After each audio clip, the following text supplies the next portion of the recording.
Hello, I am Ruby Falconer.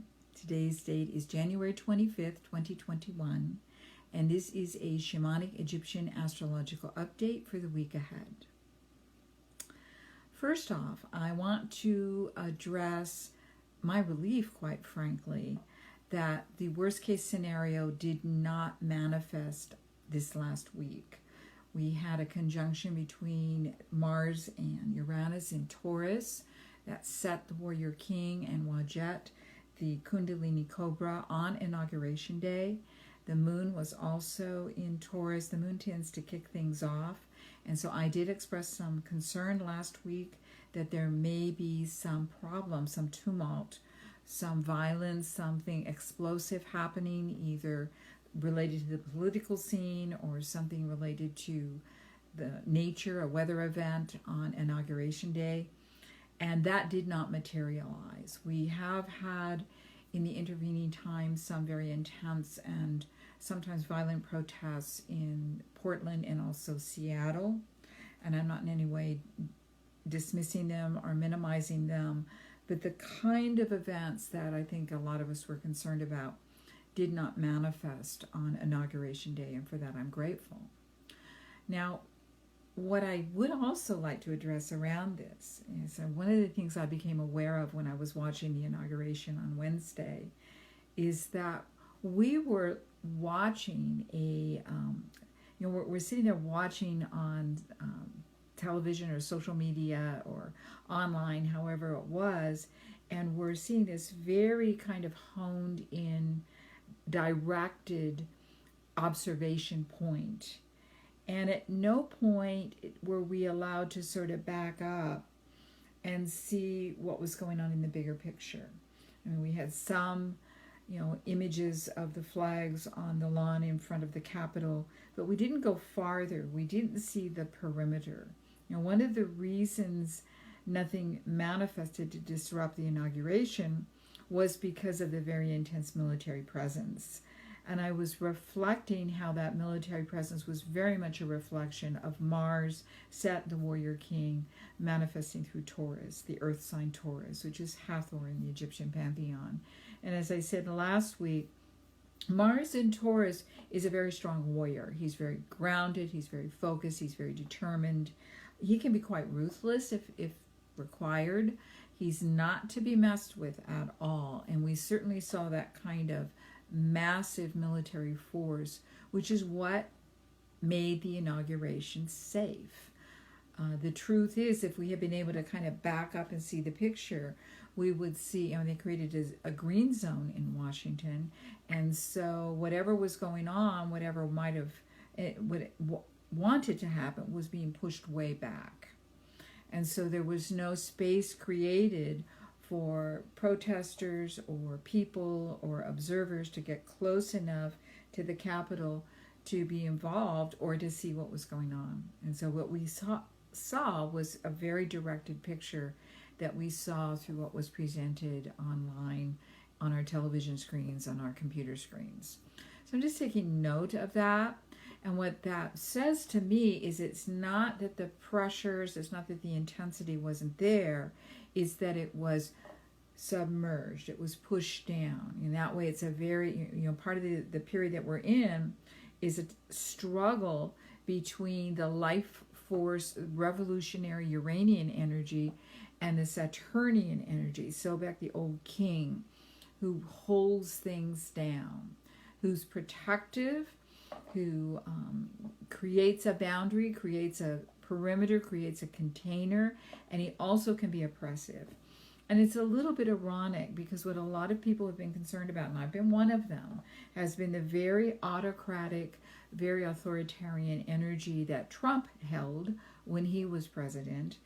And that energy is gone, which for many people is a relief, and I'm going to include myself in that. Many of us grew up in environments with very oppressive patriarchal energy, and to have that energy gone, it feels a little bit like the tyrant is gone. I read that online. A friend of mine actually posted that. The tyrant is gone, and the relief that she was feeling with the tyrant being gone. It's like, for a lot of us, when the patriarchal and that's not always masculine, sometimes it's feminine, the patriarchal energy, it's not gendered, is removed, we feel that relief, we feel released.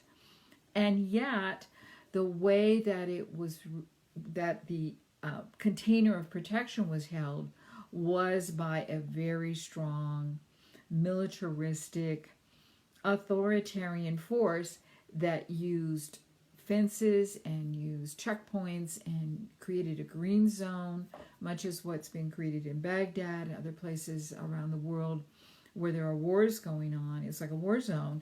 That's what created that sense of safety. So it's kind of ironic in a lot of ways. And I think it is very much representative of the period that we're in after the dismantling of society as we've known it, which is what happened in 2020. As I've said before, we do not agree on what we want our new society to look like, and so we have a struggle. We have a tug of war going on.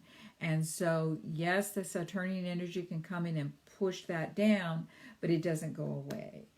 The Uranian energy, I've described it as being the energy that is required in birth and new energy. When a chick pecks its way out of the egg or a baby is born, it's when the contractions start to happen. The cervix is beginning to open and then it's closing and the contractions are pushing. We have that energy very much present of pushing out and pushing in simultaneously. And we can feel the potential of this situation. We can feel the freedom, the opening up to something new and revolutionary, and the sky's the limit. But we also feel the pressure. We're not quite ready to make the changes that we have to make, but the need for them is very clear. So that's where we are, and it's where we're going to be pretty much for all of this year. So to bring it back to this week and what's going on this week, where we are now, we're in the midst of the sun. The sun moved on Saturday. The sun moved into a conjunction to Saturn. So it's going to be moving through a relationship to both the Taurian planets. We've got Mars and Uranus and Taurus. And then we have Sun, Jupiter, Saturn, and then also Mercury in Aquarius. So the sun's starting to move through the same territory that Mars moved from January 6th until basically now. Mars has been covering that territory. We had Mercury moving rather quickly through that territory in relationship to these planets, and now the sun is moving in relationship. So that tension and that stress is still there. This week we have a new moon that takes place on Thursday the 28th. It's the Leo new moon, and it will be on the 9th degree of Leo, and it will be in a square, a challenging relationship to Mars. And in alignment with the sun, we're going to have Jupiter exactly conjunct to the sun on the day of the full moon. Jupiter expands, that's Horus the young king. So the energy that Horus will be expanding is that T-square. A T-square is like a four-legged table that's missing a leg. And so there's a weak point, and every time something comes into a relationship, that weakness is in some ways set off. There's a dynamism there. And the energies that are involved is Sun in an alignment to both Saturn and an exact alignment to Jupiter, same degree, opposite the moon. That's what a full moon is. We've got a Sun-Moon opposition. Moon in Leo, Saturn, Sun, and Jupiter in Aquarius, and then both these energies are squaring off to Mars and Taurus. So that's intense. It's an intense full moon energy. So we can expect this to be an intense full moon. That pressure cooker kind of energy is likely to continue and to be very strong. And the thing, the way I have described 2021 is it's going to be volatile. And there are going to be times, when, yes, that energy is pushed down by Saturnian forces that push it down, but there's also going to be times when the energy explodes out. That's the Uranian energy. So, it's very much still there. We also have, on the day of the full moon, we have Venus, Isis, the principle of values, the divine feminine coming into alignment, a conjunction with Pluto, which is still square to Eris, the goddess of strife and discord. So Pluto's Osiris, the the Lord of regeneration, and in the Egyptian myth, Isis and Osiris are consorts, and so they're coming into alignment in Capricorn, and so that energy is quite powerful as well. The Isis-Osiris story is very much about death and rebirth.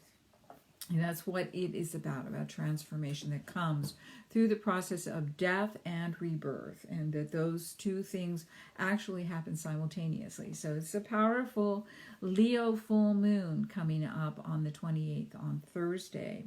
And then we also have this week Mercury, Thoth, the sacred scribe, is slowing to station.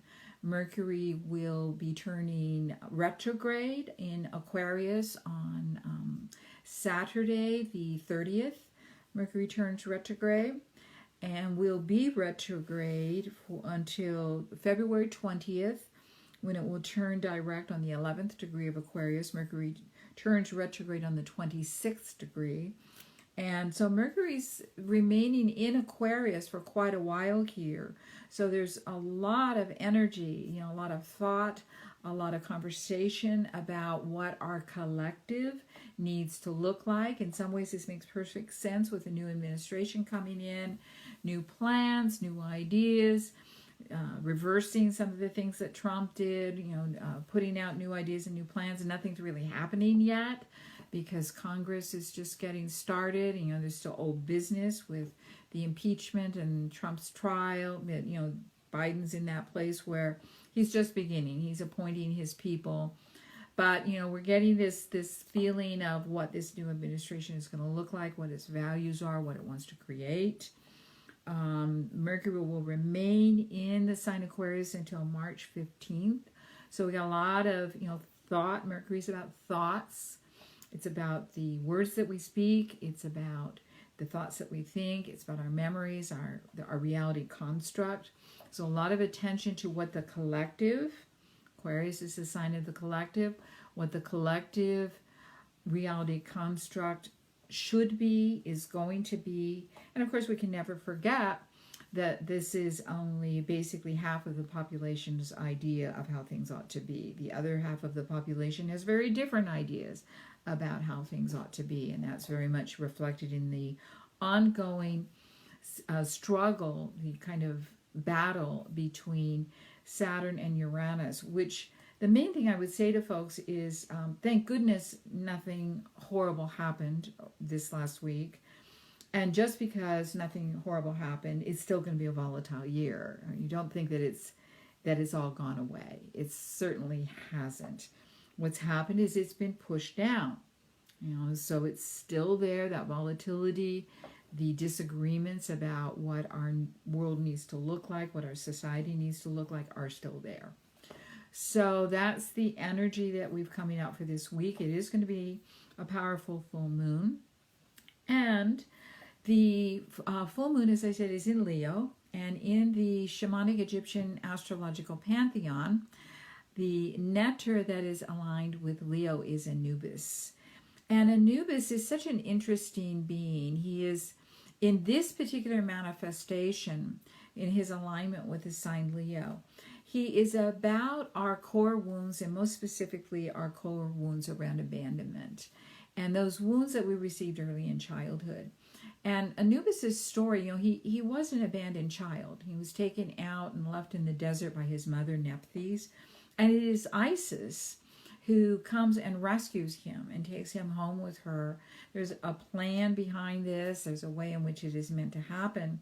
But part of what she's doing is, Anubis is very much an underworld being. Nephthys is the lunar goddess. His father is Osiris, the lord of the underworld, Isis's husband. And so he comes from these two underworld beings. And in his association with Isis, he is raised into the light. And that is who he becomes later in his life. He becomes the shower of the way shower. And in that expression, he moves into alignment with Chiron, the wounded healer, because he is wounded. He was an abandoned child. Nephthys laid him on the desert floor and walked away from him. So he carries the wound of abandonment. And what's most important about that is everyone on planet Earth is abandoned in some ways. Some of our abandonment wounds are obvious, and for some of us they're more subtle. The children who lost a parent either through death or through the process of adoption or just through neglect. These are very obvious wounds of abandonment. But all of us in that process of learning who we need to be in this world in order to be okay, in order to be loved, go through a process of abandonment. There's some parts of us that get left behind. In shamanic terms, this is soul loss. And the process of soul loss begins early in life. It begins while we're still in the crib, even before, while we're still in the womb. We begin to learn what parts of us are welcome in this world and what parts are not. And this is very much Anubis' experience in his alignment with the sign Leo. In traditional astrology, Leo represents the first time in the zodiac when we have a whole and complete individual. And the nature of this whole and complete individual is he's new. She's new. This person needs attention. I have a little joke I make about Leo. If you want to piss off a Leo, ignore them. And it doesn't matter if your sun's in Leo, your moon's in Leo, or ascendant, or you got Mercury and Venus in Leo. I would imagine that you identify with this. Leos need to be recognized, acknowledged, and need to be seen. And the reason this is powerful and important is because there's been some place in childhood where that did not happen. And so this is a wound, and it's a wound that may be prominent in a person who has a lot of Leo. It might be prominent in their chart, but it's also a wound for all of us. And so what we're going to do today is we're going to go on a journey with Anubis into the underworld, into our own private underworld. And this is very appropriate at the time of the full moon, because the full moon involves the moon, who is Khonsu in the Egyptian pantheon, who is a healer god. And the way his healing worked is that people would take food which represented their dis-ease, whether it was mental disease or emotional disease or physical disease, and they would take it to the statue of Khnum, and they would ask him to consume the demons that caused dis-ease. So they would give him an offering and ask him to consume their demons. That's the moon in the Egyptian pantheon. The sun is Amun-Ra, who is a dual god. And Amun-Ra is Ra, which is the sun during the day when we can see it, and a moon, which is the sun at night when we can't see it. And Ra's story in the Egyptian myth is that he rides on a golden chariot across the sky during the day, and then at night he goes through the underworld on a bark, on a ship. And accompanying him, interestingly enough, is Mars, Sat, the warrior king, which is part of that T-square, that relationship with the full moon that we have during this full moon period. So we have a 3-day window. It's called the full moon window, which will take place from Wednesday the 27th through the 28th, and then on into Friday the 29th.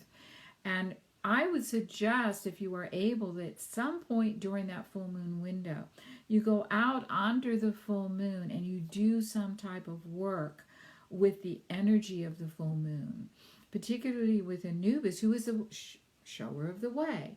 In traditional Egyptian myth, Anubis would take the newly deceased into the underworld, where they would meet his mother, Nephthys, and also Ma'at, who would weigh their heart on her scale. And then if they passed muster, he would take them into the above world. So we got a lot of moving into the underworld, seeing what we can get, kind of energy taking place. And that's going to be the best way for all of us to use this full moon energy, is to use it to help us to go into our own personal underworld, to see what it is that we need to work with. What wounding are we attached to that we need to work with in some way so we can release it. This is going to absolutely be necessary as we move into the period ahead, because there's going to be a lot of triggers for us around discomfort and fear. And so working with those vulnerable places within us, those wounded places within us, is going to be a powerful thing to do as we move through this next year. We all are going to need to be strong and to grow ourselves up in the ways that we need to. Otherwise, we're going to end up being paralyzed by fear at various times. And that's not how we want to be. So I want to invite everyone to get comfortable. Put your feet on the floor. Take a couple of nice deep breaths. Always okay to lie down for these journeys if that's right and appropriate for you. And use the breath. Use the breath to help you release tension, to let go of distractions, to come present, to move the energy through your body.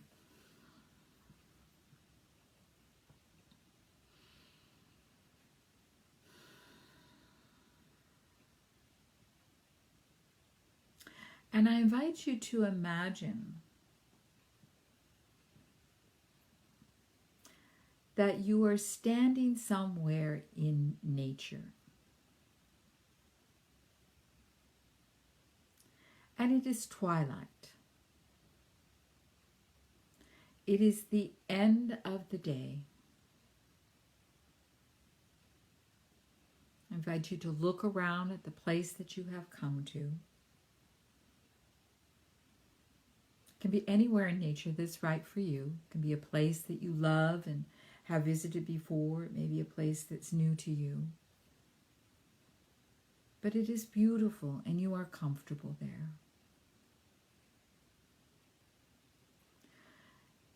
And in this place you are joined by Anubis. He may come to you as a man. He may come to you in his form where he has the head of a jackal and the body of a human. He may come to you as a jackal, a wolf dog. However he comes, the one thing that is always true is his big, beautiful eyes. And I invite you to look into them. And in his eyes, you see his love. You see his care. Anubis understands the pain of abandonment. The fear that it will happen again. For he too was abandoned.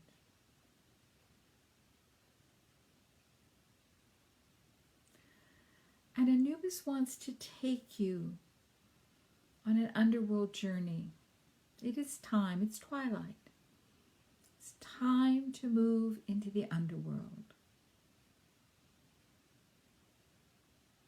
It is time to move through the darkness and to encounter along the way your own personal demons, those places where you've been hurt, where you've been abandoned. I want to suggest to you that there is one in particular, perhaps an abandonment that most plagues you, that made a biggest impact on you when you were a child.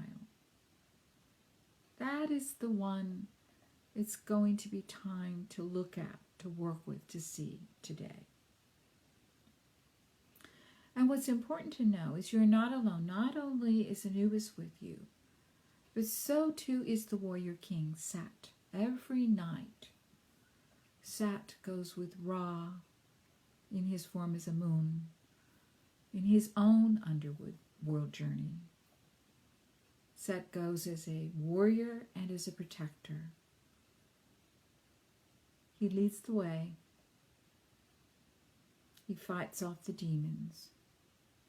He sees Amun safely through, and so too, he will see you safely through on this journey. So if you are willing, I invite you to take a nice deep breath. Anubis stretches his hand out to you or in some way makes contact with you. And allow yourself to journey with him, to move into your own personal underworld, to see what it is that most wishes to be worked with, acknowledged, recognized, seen, paid attention to. And through that process of recognition, of being acknowledged, some healing will come. to this wound. It is necessary. We all need our wholeness during this time. Nice deep breath.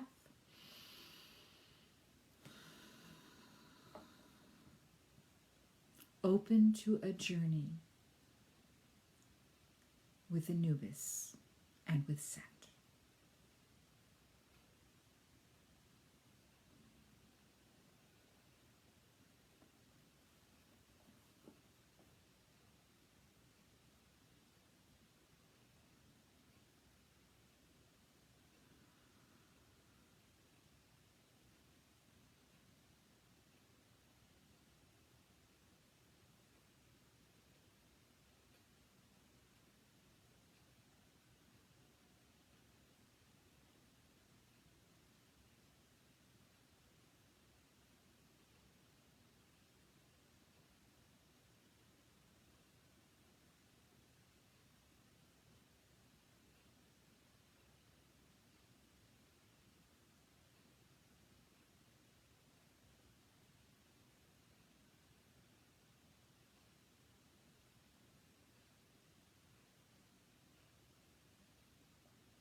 Your journey is almost complete. You see ahead of you the light of a new day.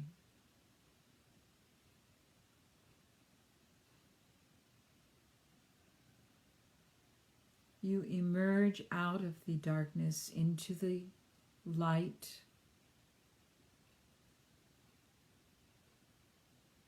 Bringing with you everything you've experienced, everything you've seen.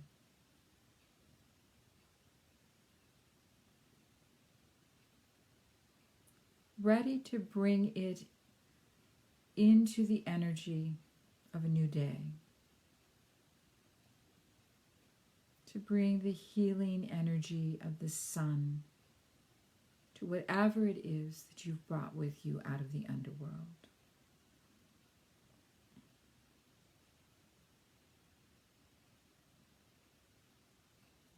Give thanks to Set, your protector, your warrior, for guiding you safely through.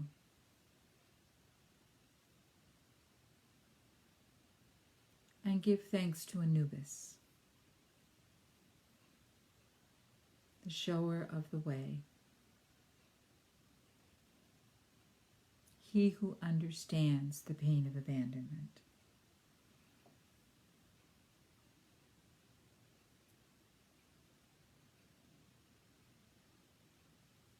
And you realize now, as you emerge into the light, that waiting for you is Isis, the solar goddess. She who is with us through every process of transformation and change. And she opens her wings wide, and you walk right into her. And she wraps those wings, those beautiful rainbow wings around you. She holds you close. She's letting you know that even if what you've looked at was very difficult, very hard, very painful, she wants you to know that she was there for you, even then. She's here for you now. She wants you to feel her love. This is the Divine Mother, Queen Mother of Heaven. So take a few seconds, a little bit of time, just to relax back into her, to feel her strength, her power, as she wraps herself around you and holds you tight. Nice deep breath.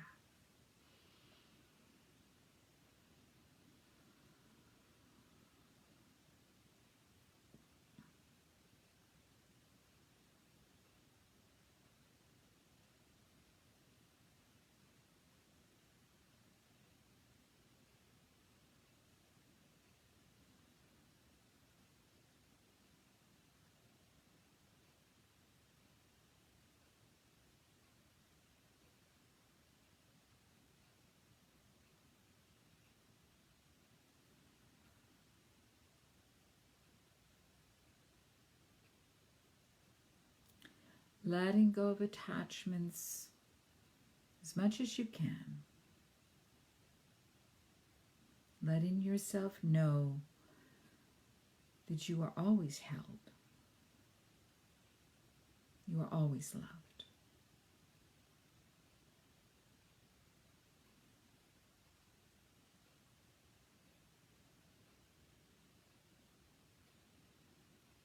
Nice deep breath. Come back into the room.